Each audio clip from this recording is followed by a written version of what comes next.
إن الله ملائكته يصلون على النبي يا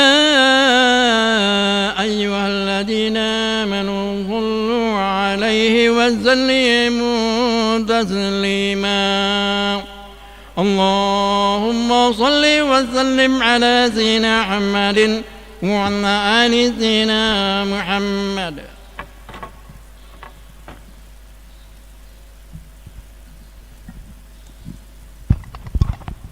Assalamualaikum warahmatullahi wabarakatuh. Allahu Akbar, Allahu Akbar, Allahu Akbar, Allahu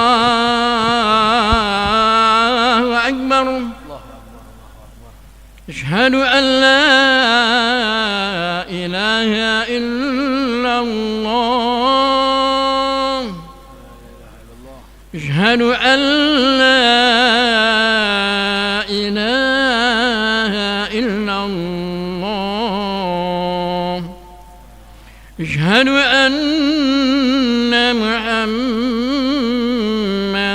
رسول الله.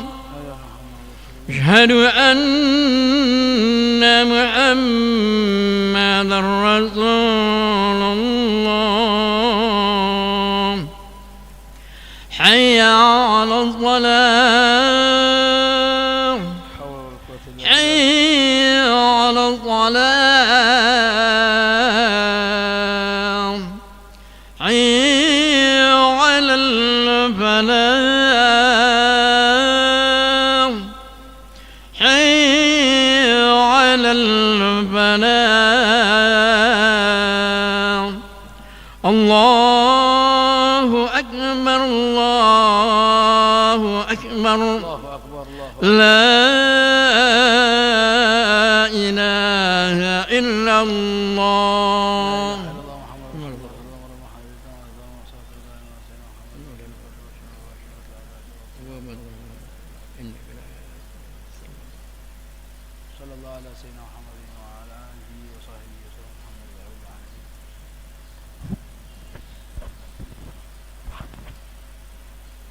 Alhamdulillah, Alhamdulillah alladhi hadana bi'abdihi al-mukhtari man da'ana ilaihi bil'izni wa qad nadana labbaika ya man dallana wahdana. Salla alaika Allahu bari'uka alladhi bika ya mushaffa'u khassana wa habana. Wa ashhadu an la ilaha illallah wahdahu la sharika lah. وأشهد أن سيدنا محمدًا عبده ورسوله. اللهم صل وسلم على سيدنا محمد مفتاح باب رحمة الله عدد ما في علم الله صلاة وسلاما دائمين متلازمين بدوام ملك الله وعلى آله وصحبه عدد كل ذرة ألف مرة. أما بعد فيا عباد الله أوصيكم ونفسي بتقوى الله فقد فاز المتقون. وقال تعالى يا أيها الذين آمنوا اتقوا الله حق تقاته ولا تموتن إلا وأنتم مسلمون. وقال تعالى يا أيها الذين آمنوا اتقوا الله وقولوا قولا سديدا يصلح لكم أعمالكم ويغفر لكم ذنوبكم ومن يطع الله ورسوله فقد فاز فوزا عظيما. وقال تعالى واصبر وما صبرك إلا بالله ولا تحزن عليهم ولا تك في ضيق مما يمكرون. وقال تعالى إن الله مع الذين اتقوا والذين هم محسنون. صدق الله العظيم وصدق الرسول النبي الوفي الكريم ونحن على ذلك من الشاهدين والشاكرين والحمد لله رب العالمين. Pujian rasa syukur kepada Allah Subhanahu wa taala atas segala nikmat yang Allah berikan kepada setiap insan manusia yang Allah ciptakan di muka bumi ini, sehingga tidak ada satupun yang terlewati dari nikmat-nikmat yang Allah berikan kepada mereka. Namun rasa syukur yang patut kita syukuri di hari yang penuh keberkahan ini, di bulan yang penuh kenikmatan dan rahmatnya Allah Subhanahu wa taala ini, patut kita syukuri nikmat yang paling agung, nikmat yang paling mulia.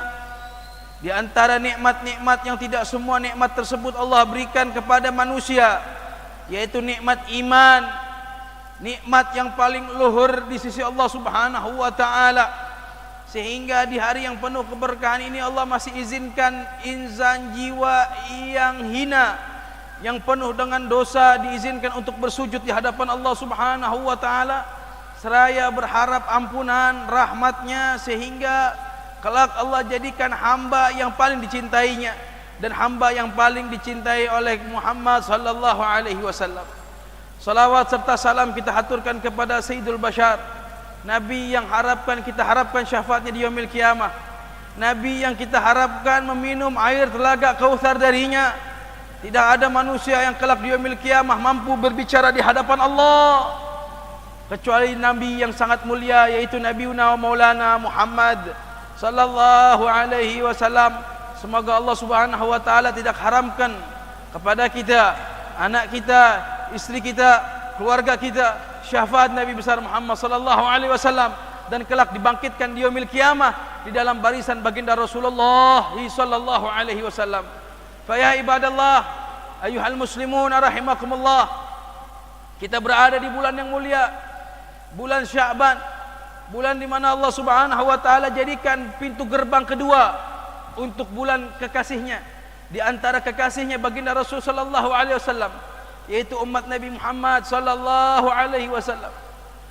Para ulama mengibaratkan bulan Sya'ban itu seperti mana orang yang setelah menanam apa yang ia tanam, maka bulan Sya'ban adalah bulan di mana untuk menyirami, memupuknya. Sebab Ramadan yang akan datang adalah bulan untuk kita memanen hasil dari apa yang kita tanam di bulan Rajab. Sehingga Nabi sallallahu alaihi wasallam jadikan bulan ini seperti mana yang diriwayatkan oleh Sayyidina Usamah ibn Zaid di dalam hadis baginda Rasulullah sallallahu alaihi wasallam. Beliau bersabda bahwasannya bulan Sya'ban ini bulan yughafilun nas. Banyak orang lalai di bulan ini.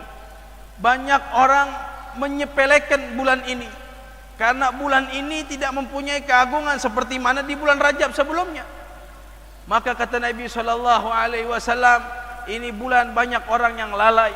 Bulan ini banyak orang-orang yang menggampangkan, mengentengkan, sehingga Allah Subhanahu wa taala memberikan kedudukan di bulan Sya'ban ini. Setiap amal pahala yang ia lakukan sama berlipat gandanya seperti mana ia lakukan di bulan Rajab. Sehingga di dalam sebuah kitab yang dinamakan kitab tersebut Madza fi Sya'ban, karangan Al-Imam Profesor Dr. Sayyid Muhammad bin Alwi Al-Maliki, seorang mufti Makkah Al-Mukarramah. Di dalam kitabnya Madza fi Sya'ban, ada apa di bulan Sya'ban, beliau mengungkapkan sebuah keistimewaan yang ada di bulan Sya'ban. Yang pertama adalah sebuah peristiwa dan kejadian yang sangat luar biasa, yaitu peristiwa tahwilul kiblah, perpindahan arah kiblatnya umat muslimin, yang dimana sebelumnya ke arah Baitul Maqdis, namun di bulan Sya'ban Allah pindahkan arah kiblatnya di di Masjidil Haram, di Ka'batul Musyarrafah, di mana Allah Subhanahu wa taala sampaikan di dalam Al-Qur'an, qad nara taqalluba wajhika fis sama falanuwalliyannaka qiblatan tardaha fawalli wajhaka syatral Masjidil Haram. Di mana unsurnya kita bisa mengetahui kalau perpindahan arah kiblah itu terjadi di bulan Sya'ban, karena Nabi sallallahu alaihi wasallam bahwasanya Nabi selalu menadahkan wajahnya ke atas langit. Setelah 1 tahun beliau pulang dari Isra wal Mi'raj, beliau berharap arah kiblat itu dipindahkan sehingga mereka bisa mendapatkan kesempatan untuk menjadikan Ka'bah Al-Musyarrafah seperti mana menjadikan bait pertama kali yang dibangun Nabi Ibrahim telah kembali di zamannya Nabi Muhammad sallallahu alaihi wasallam. Maka Nabi setiap kali setelah salat, beliau selalu menadahkan wajahnya ke langit seraya berharap kepada Allah Subhanahu wa taala ada wahyu yang turun untuk diperintahkan kepada Nabi Muhammad supaya arah kiblat itu dipindahkan. Sehingga turunlah itu ayat, qad nara taqalluba wajhika fis sama ya Muhammad, aku telah melihat engkau selalu mengadahkan wajahmu ke langit. Engkau ini berharap ada sesuatu yang engkau inginkan, maka ternyata engkau menginginkan arah kiblat engkau dipindahkan, maka akan aku pindahkan arah kiblat sesuai apa yang kau inginkan. Tidaklah arah kiblat yang dipindahkan oleh Allah dari Masjidil Aqsa ke Masjidil Haram kecuali itu ingin menjadikan keridhaan Nabi Muhammad sallallahu alaihi wasallam. Sehingga Sayyidina Aisyah selalu meriwayatkan, wahai kekasihku Muhammad, lam araka rabbuka usari'u fi hawak. Tidaklah aku melihat Tuhanmu selalu mempercepat apa yang kau inginkan. Maka arah kiblat pun terpindah karena keridhaan yang diinginkan oleh Allah Subhanahu wa taala atas Nabi Muhammad sallallahu alaihi wasallam. Itu terjadi di bulan Sya'ban.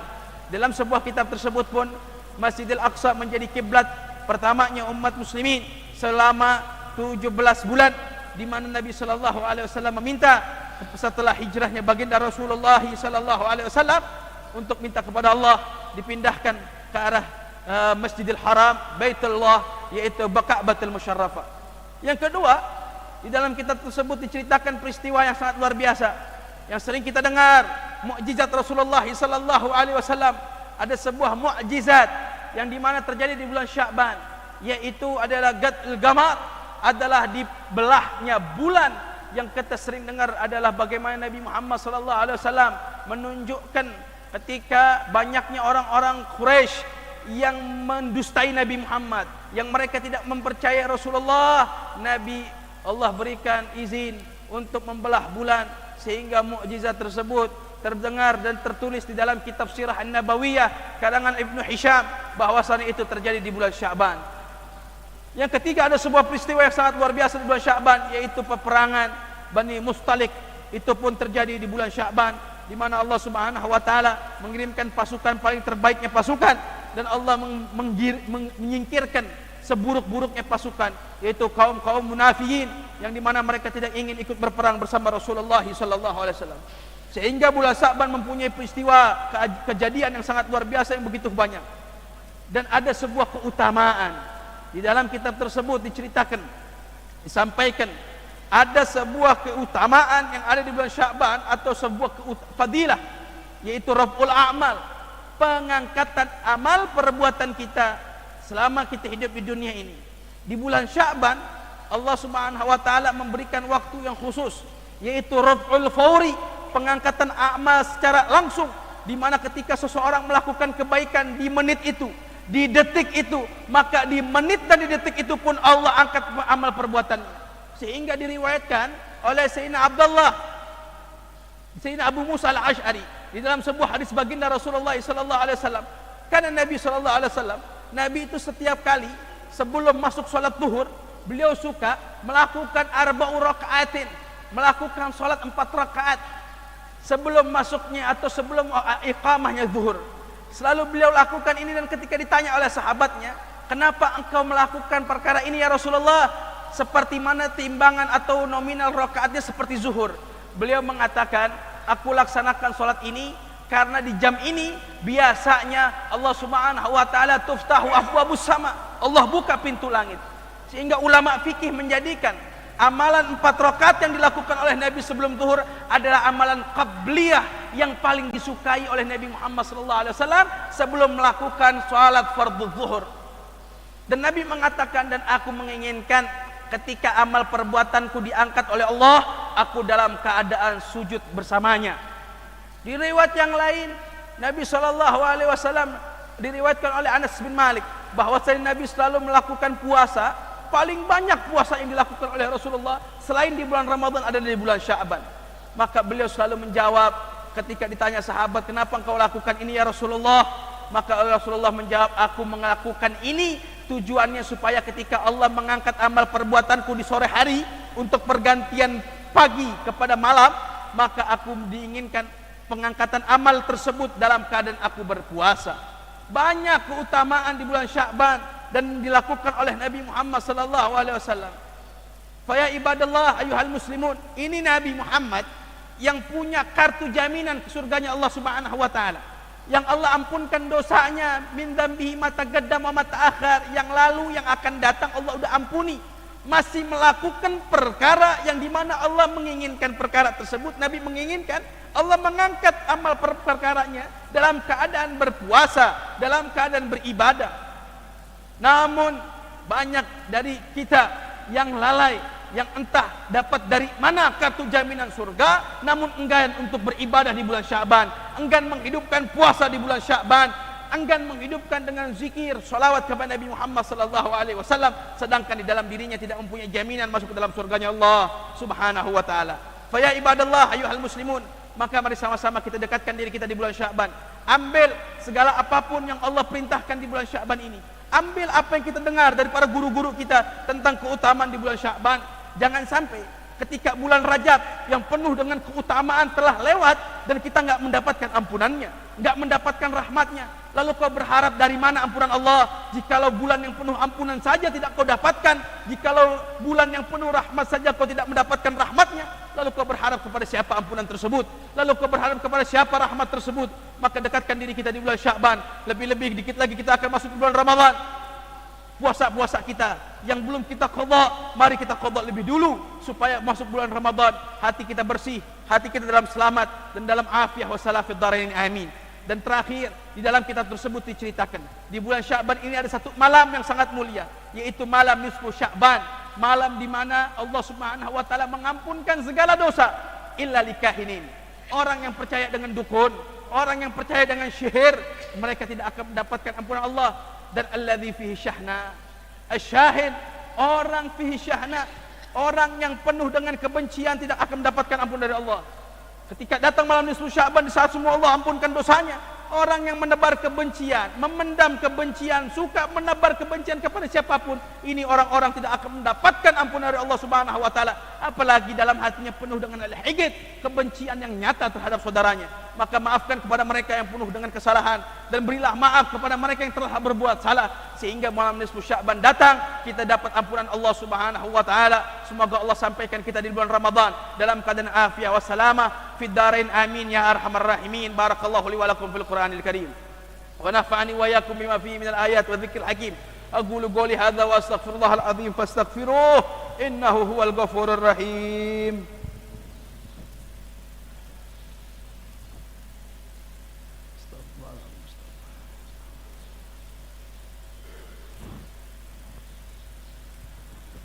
Alhamdulillah, alhamdulillahi ala ihsanih wa syukri lahu ala taufiqihi wa imtinanih. Wa ashhadu an la ilaha illallah wahdahu la syarika lah, wa ashhadu anna sayyidana Muhammadan abduhu wa rasuluh. اللهم صل وسلم على نور الأنوار وسر الأسرار وتلياق الأغيار ومفتاح باب اليسار سيدنا نبينا مولانا محمد المختار وعلى آله الأطهار عدد نعم الله وإفضاله. أما بعد فيا أيها الناس اتقوا الله فيما أمر وانتهوا عما نهى واعلموا أن الله أمركم بدأ بنفسه وثنى بملائكته بقدسه وقال تعالى إن الله وملائكته يصلون على النبي يا أيها الذين آمنوا صلوا عليه وسلموا تسليما. اللهم صل وسلم على سيدنا محمد وعلى آل سيدنا محمد وعلى أنبيائك ورسولك وصحابة رسول الله أجمعين وعلى أربع خلفاء الراشدين سيدنا أبي بكر وعمر وعثمان وعلي وبقية صحابة رسول الله أجمعين والتابعين لهم بإحسان إلى يوم الدين وعلينا معهم وفيهم برحمتك يا أرحم الراحمين. اللهم اغفر للمؤمنين والمؤمنات والمسلمين والمسلمات الأحياء منهم والأموات إنك سميع قريب مجيب الدعوات وقاضي الحاجات وغفر الذنوب والخطيئات يا رب العالمين. اللهم ادفع وارفع عن جميع المسلمين الأذى والبلاء والغلاء والبعث والزلازل والمحن والفتن ما ظهر منها وما بطن عن بلادنا إندونيسيا خاصة وعن بلدان الفلسطين والسورية واليمن وعن بلدان المسلمين أجمعين عامة برحمتك يا أرحم الراحمين. اللهم اكفنا شر الظالمين، اللهم اكفنا شر مصائب الدنيا والدين، اللهم امنح نظر إلى وجهك الكريم، اللهم اكفنا البلاء، اكفنا البلاء قبل نزوله من السماء يا رب العالمين. اللهم انصرنا وإخواننا وإخوان المسلمين. اللهم افتح علينا أبواب رحمتك يا أكرم الأكرمين. اللهم اشرح صدورنا ونور قلوبنا بأنوار معرفتك يا أرحم الراحمين. اللهم اشفع بشفاعة حبيب محمد. اللهم اشفع لنا بشفاعة حبيبك محمد صلى الله عليه وسلم، وابعد علينا في كلمة لا إله إلا الله محمد رسول الله صلى الله عليه وسلم. والحمد لله رب العالمين. عباد الله، إن الله يأمر بالعدل والإحسان وإيتاء ذي القربى وينهى عن الفحشاء والمنكر والبغي يعظكم لعلكم تذكرون. واذكروا الله العظيم يذكركم واشكروه على نعمه يزدكم ولا ذكر الله أكبر. أقيموا الصلاة. الله أكبر الله أكبر. أشهد أن لا إله إلا الله. أشهد أن محمدا رسول الله. حي على الصلاة حي على الفلاح. قد قامت الصلاة قد قامت الصلاة. الله أكبر الله أكبر. لا إله إلا الله. لا إله إلا الله محمد رسول الله الله عليه وسلم. اللهم اجعلنا من الصالحين. Penuh hisab, luruskan dan rapatkan demi kesempurnaan salat.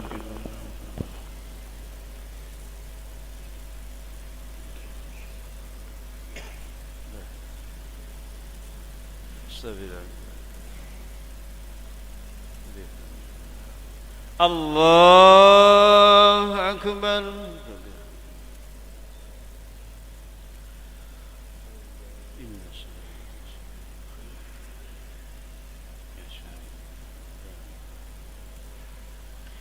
بسم الله الرحمن الرحيم. الحمد لله رب العالمين.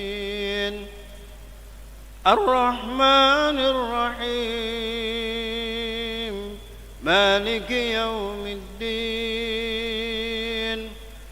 إياك نعبد وإياك نستعين. اهدنا الصراط المستقيم. صراط الذين أنعمت عليهم غير المغضوب عليهم ولا الضالين.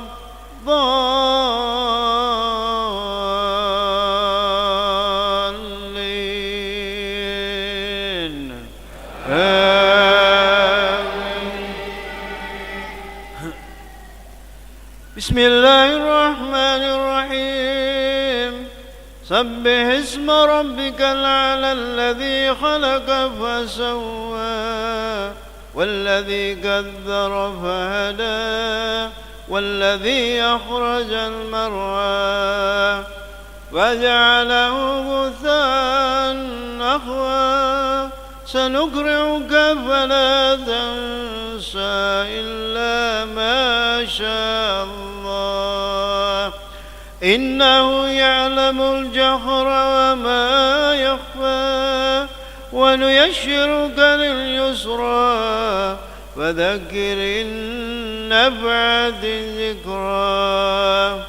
سيذكر من يخشى ويتذنبها الأتقى الذي يصلى النار الكبرى ثم لا يموت فيها ولا يحيا. قد أفلح من تزكى وذكر اسم ربه فصلى. بل تؤثرون الحياة الدنيا والآخرة خير وأبقى. إن هذا لفي الصحف العلى صحف إبراهيم وموسى. الله أكبر. سمع الله لمن حمد ربنا. الله أكبر. الله أكبر. الله أكبر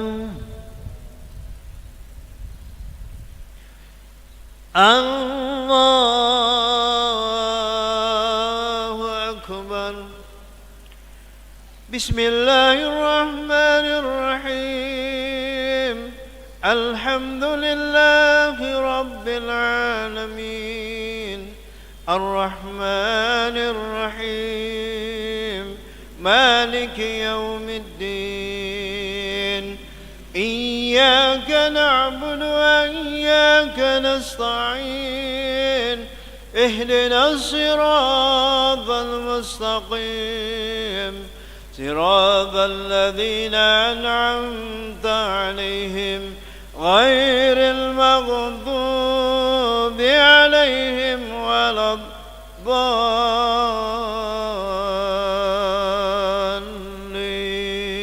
الضالين آمين بسم الله الرحمن الرحيم هل أتاك حديث الغاشية وجوه يومئذ خاشعة عاملة ناصبة تصلى نارا حامية تسقى من عين عانية ليس لهم طعام إلا من ضريع لا يسمن ولا يغني من جوع وجوه يومئذ ناعمة لشأنها راضية في جنة عالية لا تسمع فيها لاغية فيها عين ضارية فيها سرر مرفوعة وأكواب موضوعة ونمارق مصفوفة وزرابي مبثوثة أفلا ينظرون إلى الإبل كيف خلقت وإلى السماء كيف رفعت وإلى الجبال كيف نصبت وإلى الأرض كيف سطحت فذكر إنما أنت مذكر لست عليهم بمسيطر إلا من تولى وكفر فيعذبه الله العذاب الأكبر إن إلينا إيابهم ثم إن علينا حسابهم الله أكبر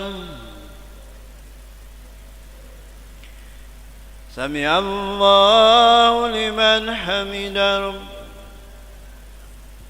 الله أكبر الله أكبر الله أكبر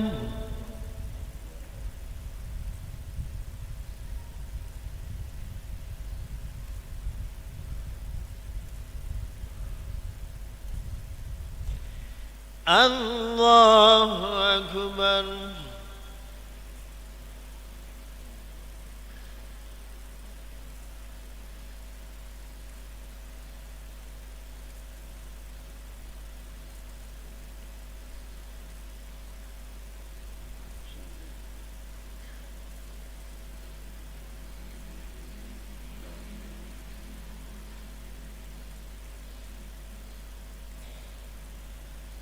السلام عليكم ورحمة الله السلام عليكم ورحمة الله الحمد لله رب العالمين استغفر الله العظيم الذي لا إله إلا هو الحي القيوم وأتوب إليه استغفر الله العظيم الذي لا إله إلا هو الحي القيوم وأتوب إليه استغفر الله العظيم الذي لا إله إلا هو الحي القيوم وأتوب إليه الفاتحة أعوذ بالله من الشيطان الرجيم بسم الله الرحمن الرحيم الحمد لله رب العالمين الرحمن الرحيم مالك يوم الدين إياك نعبد وإياك نستعين اهدنا الصراط المستقيم صراط الذين أنعمت عليهم غير المغضوب عليهم ولا الضالين آمين. بسم الله الرحمن الرحيم قل هو الله أحد الله الصمد لم يلد ولم يولد ولم يكن له كفوا أحد. بسم الله الرحمن الرحيم قل هو الله أحد الله الصمد لم يلد ولم يولد ولم يكن له كفوا أحد. بسم الله الرحمن الرحيم قل هو الله أحد الله الصمد لم يلد ولم يولد ولم يكن له كفوا أحد. بسم الله الرحمن الرحيم قل أعوذ برب الفلق من شر ما خلق من شر غاسق إذا وقب ومن شر النفاثات في العقد ومن شر حاسد إذا حسد. بسم الله الرحمن الرحيم قل أعوذ برب الناس مالك الناس إله الناس من شر الوسواس الخناس الذي يوسوس في صدور الناس من الجنة والناس. آمين. بسم الله الرحمن الرحيم الحمد لله رب العالمين اللهم صل وسلم على سيدنا محمد صلاة تغفر بها الذنوب وتصلح بها القلوب وتنطلق بها العصوب وتلين بها الصعوب وعلى آله وصحبه ومن إليه منسوب. اللهم إنا نسألك العفو والعافية والمعافاة الدائمة في الدين والدنيا والآخرة. اللهم إنا نسألك رضاك والجنة ونعوذ بك من سخطك والنار. اللهم إنا نسألك فعل الخيرات وترك المنكرات وحب المساكين وأن تغفر لنا وترحمنا برحمتك يا أرحم الراحمين. اللهم اغفر ذنوبنا واستر عيوبنا واشرح صدورنا ونور قلوبنا بأنوار معرفتك برحمتك يا أرحم الراحمين. واغفر لوالدينا ولمشايخنا والمعلمين ولمن حبنا فينا ولمن أحسن إلينا ولجميع المسلمين والمسلمات والمؤمنين والمؤمنات يا أكرم الأكرمين. رب زدنا علما وواصلنا في رزقنا وبارك فيما رزقتنا واجعلنا محبوبا في قلوب عبادك وعزيزا في عيونهم واجلا في الدنيا والآخرة يا كثير النوال يا حسن الفعال يا قائما بلا ذوال يا مبدأ بلا مثال ولك الحمد ولك منا ولك الشكر على كل حال. ربنا تقبل منا إنك أنت السميع العليم وتب علينا إنك التواب الرحيم. اللهم بارك لنا في هذا الشهر شعبان وبلغنا في رمضان في خير ولطف وعافية وسلام في الدارين برحمتك يا أرحم الراحمين. ربنا آتنا في الدنيا حسنة وفي الآخرة حسنة وقنا عذاب النار بفضل سبحان ربك رب العزة عما يصفون وسلام على المرسلين والحمد لله رب العالمين. تقبل الله.